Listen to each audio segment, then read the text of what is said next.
Hola Edgardo, un abrazo, ¿cómo estás? ¿Qué tal? ¿Cómo estás, Rubén? Muchas gracias por la invitación.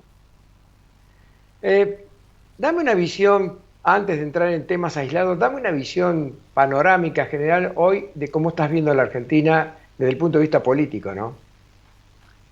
Bueno, desde el punto de vista político, la Argentina va a estar enfrentando un momento clave, un momento bisagra. La elección del domingo próximo es eso, es un momento, un punto de inflexión que probablemente no se alcance a tomar dimensión del tamaño que tiene ese momento bisagra para la historia del país, porque por lo general las elecciones de medio término suelen tener, al ser legislativas, al no jugarse el esquema ejecutivo, una tensión menor o por lo menos un grado de atención subalterno en el caso de la Argentina, que es tan propensa a una mirada presidencialista, a los liderazgos fuertes, a los caudillismos en el caso de territorios más pequeños. Eh, pero la elección efectivamente es crucial. Y es crucial porque el nivel de profundidad que tiene la crisis económica y política en la Argentina demanda decisiones muy fuertes de todo el sistema político y de la ciudadanía respecto del sistema político. Y eso es lo que va a ocurrir el domingo próximo. Se quiera de una forma o de otra, la ciudadanía va a hacer un depósito de legitimidad en algún sentido respecto de la dirigencia política. Va a decir algo. Me parece a mí que hay una duda central, que es la que inquieta a todo el sistema político en la Argentina, y es si se va a repetir el resultado o si se va a acentuar el resultado de las PASO. Esto significaría que todavía no había terminado el castigo que se le puso al gobierno de Alberto y Cristina Fernández a nivel nacional en las primarias, o si por el contrario lo que se puede llegar a producir en la elección del domingo, con o sin alguna remontada del oficialismo, es ya un programa hacia adelante. Es un señalamiento que va más allá del castigo para atrás, es un señalamiento acerca de la necesidad y del sentido de un rumbo que tiene que tomar el país frente a la crisis económica, política y social. Ahí es donde se inserta el tema del acuerdo con el Fondo Monetario, el tema del programa antiinflacionario, el tema de la urgente necesidad de articular medidas para recuperar la inversión, el trabajo, el empleo y de la mano de todo esto una reducción de los índices de pobreza que han llegado a niveles alarmantes en el país, Rubén. Por eso es que yo veo que la elección efectivamente es crucial, la de este domingo. Analizando la sociedad argentina, ¿vos pensás, Edgardo, que hay un leve, si querés, corrimiento del centro izquierda hacia el centro derecho? Algo así como dicho en términos del escritor francés Guy Sorman, un corrimiento hacia la solución liberal. Vamos a verlo recién el domingo. Lo que sí creo es que lo que se está viendo es un proceso de salida de un contexto de excepcionalidad muy fuerte como fue el de la pandemia, donde por allí se ven como una inclinación hacia una solución liberal de los problemas que tiene el país, en la reacción a lo que fueron limitaciones absolutamente ilógicas a las cuales fue sometida la sociedad argentina. Recordar, Rubén, que venimos de un proceso, el de la pandemia global, donde hubo, de hecho, una restricción, un estado de excepción en el país, la restricción de prácticamente todo tipo de libertades en aras de una emergencia sanitaria que luego se descubrió, la sociedad pudo advertirlo, había sido manipulada, esas restricciones fueron ejercidas con un criterio de arbitrariedad absolutamente injusto, desigual, inequitativo. Se le pidió a la sociedad un esfuerzo enorme en términos de las libertades que tenía que resignar, los derechos que tenía que conceder en aras de la emergencia sanitaria, y después se vio lo que hizo el Estado con esos derechos que había conculcado.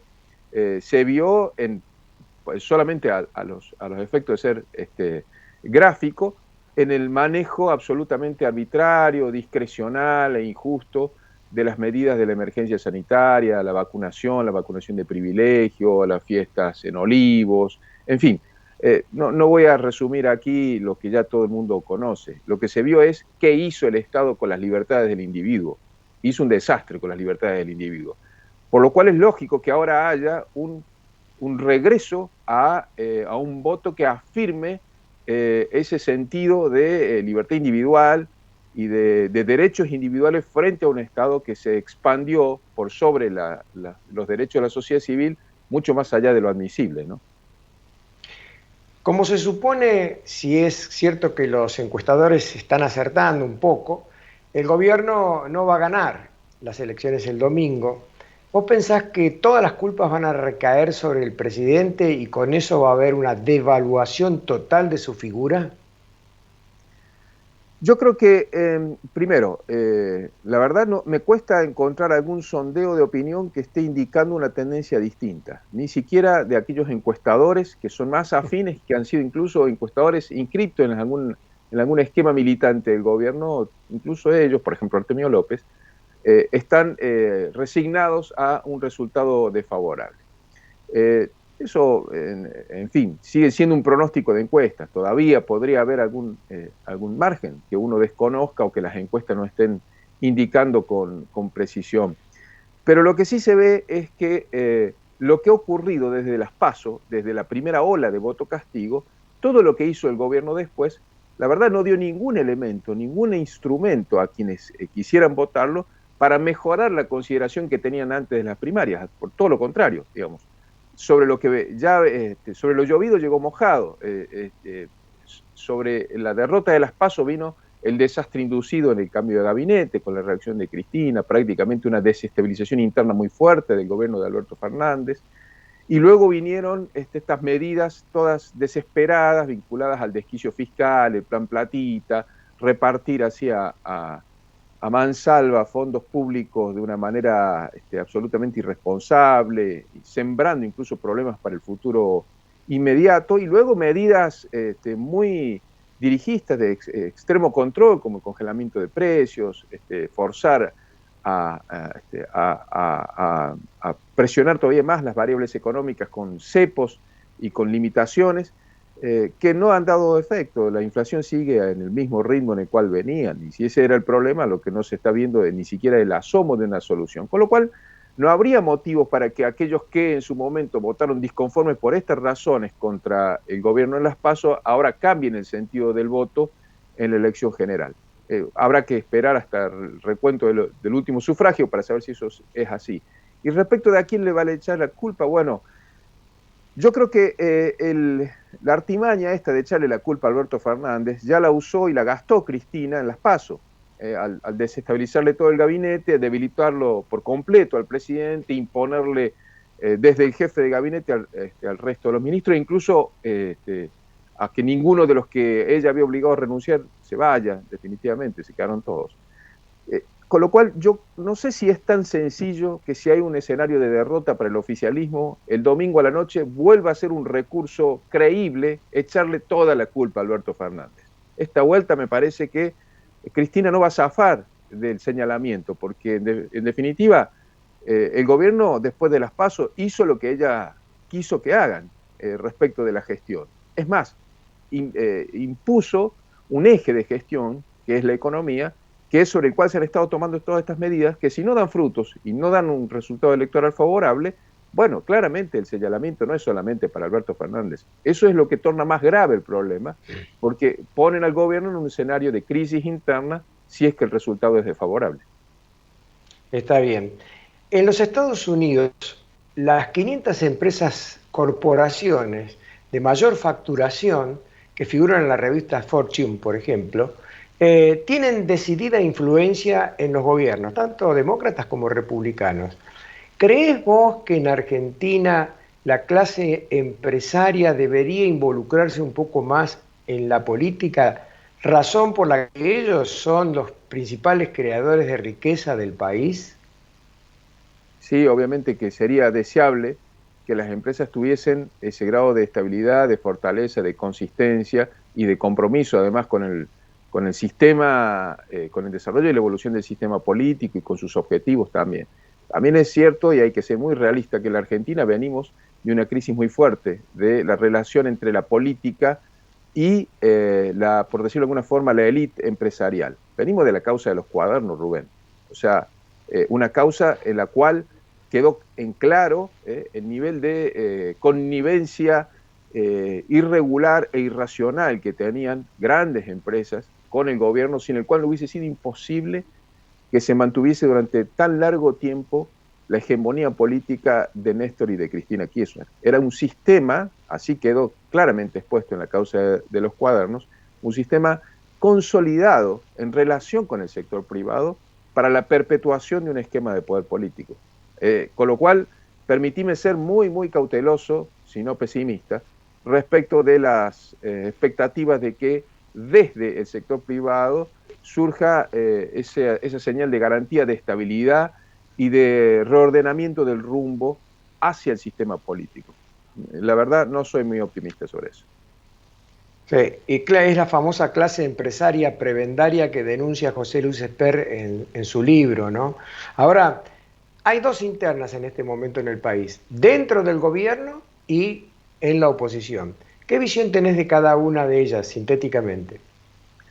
Creo que si los resultados de la elección terminan consolidando una derrota como la que ya tuvo el oficialismo en las PASO a nivel territorial a lo largo de lo ancho del país y específicamente en la provincia de Buenos Aires, como fue en las primarias, hay se desencadena un proceso adentro del oficialismo que es impredecible, porque ese esquema venía atado con un dato. Los jefes territoriales del peronismo, cuando digo esto, digo los intendentes de los principales municipios del conurbano y los gobernadores de las principales provincias del país gobernadas por el PJ, estaban sometidos, digamos, al liderazgo de Cristina, o lo admitían en tanto y en cuanto no tenían una alternativa electoral viable en el distrito más denso o más densamente poblado como es la provincia de Buenos Aires, Cristina. Ahora, si Cristina no garantiza allí el triunfo, es barajar y dar de nuevo. Eso genera toda una dinámica mirando hacia 2023 muy fuerte en términos del reordenamiento político del justicialismo. Y eso, como son gobierno en este momento, impacta en el acto con síntomas de inestabilidad institucional, porque, bueno, en definitiva son quienes están ejerciendo el poder administrador. En el caso de la oposición, yo tampoco descuidaría, digamos, el nivel de tensiones internas que han tenido. Es cierto que la oposición, Juntos por el Cambio, ha conseguido algo en función de aquel 41% que logró consolidar en la elección presidencial, en la última, en la remontada de Macri, ha logrado consolidar un esquema de unidad que ha sido pocas veces visto en el caso de la oposición, por lo menos desde el 83 para aquí. Esto de mantenerse unidos en la oposición. Las diferentes vertientes de la oposición, los sectores más duros, más adversativos y los sectores más propensos al diálogo o de consignas menos rígidas en sus objeciones al gobierno. Ahora, también se abre para la oposición el escenario de 2023. Han pasado ya por una primaria donde tendrían que reordenar sus liderazgos. Ha habido cosas que han ocurrido ahí.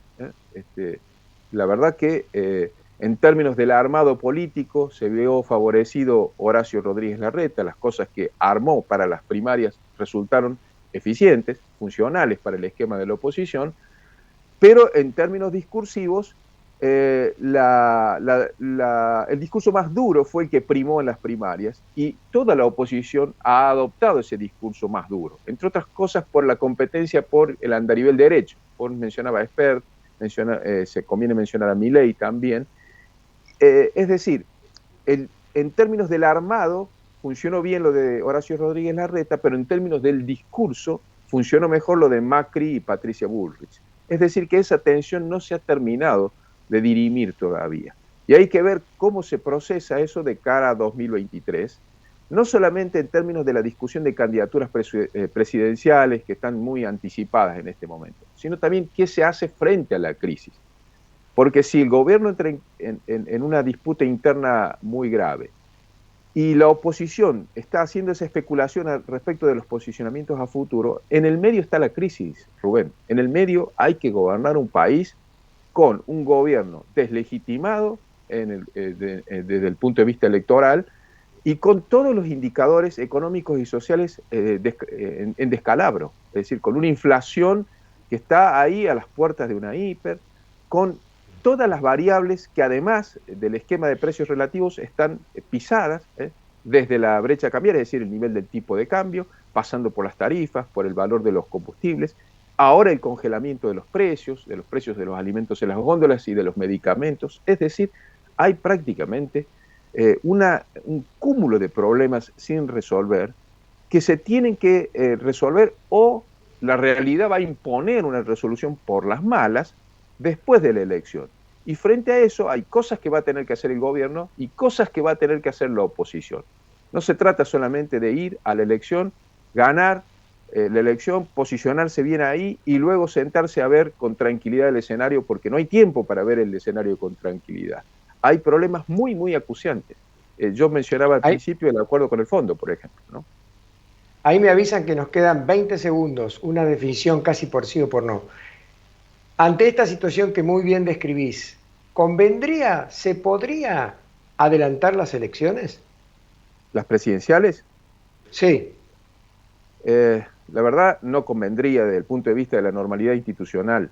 Los gobiernos tienen que cumplir los mandatos para los cuales han sido votados, para los cuales han sido asignados. Pero la economía va a pasar factura el día después, eso sin lugar a duda, y el sistema político va a tener que hacer un enorme esfuerzo para que todo siga por sus carriles hasta diciembre del 2023. Muchas gracias, Edgardo. Te mando un gran abrazo. Otro para vos.